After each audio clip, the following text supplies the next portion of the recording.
네, 이제 채 2시간이 남지 않았습니다. 박근혜 전 대통령의 특활비 수수 그리고 공천 개입 혐의에 대한 1심 선고 공판이 오늘 열립니다.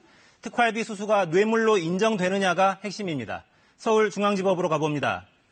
자, 김민정 기자, 오늘 선고 공판은 방송으로 생중계될 예정인데요. 박 전 대통령이 법정에 나올까요? 네, 박근혜 전 대통령은 지난해 10월 이후 모든 재판에 출석을 거부하고 있습니다. 오늘 역시 법정에 직접 출석하지는 않을 것으로 보이는데요. 오늘 박근혜 전 대통령의 선고 공판은 이곳 서울중앙지법 형사대법정에서 약 2시간 뒤부터 진행됩니다. 박 전 대통령의 주요 혐의는 크게 두 가지입니다. 국정원 특수활동비를 받아 챙긴 혐의와 옛 새누리당 공천에 개입한 혐의인데요. 이 가운데 특히 관심이 모이는 건 국정원 특활비 수수 혐의입니다. 남재준 전 국정원장 등 3명의 국정원장으로부터 특활비 36억 5천만 원을 상납받은 혐의를 받고 있는데 검찰은 이를 뇌물로 판단하고 있습니다.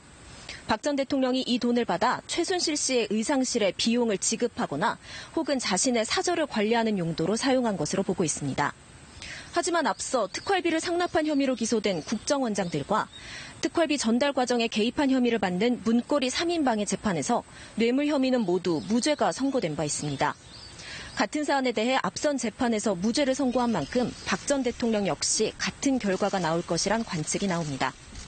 박 전 대통령은 이 밖에도 지난 20대 총선을 앞두고 친박 인사들을 당선시키기 위해 당시 새누리당 공천 과정에 개입한 혐의도 받고 있습니다. 검찰은 특활비 수수 혐의에 징역 12년을, 공천 개입 혐의에 징역 3년을 각각 구형했습니다. 방금 전 끝난 박근혜 전 대통령의 국정농단 사건 항소심 결심 공판에서 검찰은 징역 30년을 구형했습니다. 박 전 대통령은 앞서 국정농단 사건의 1심에서 징역 24년을 선고받은 바 있는데요.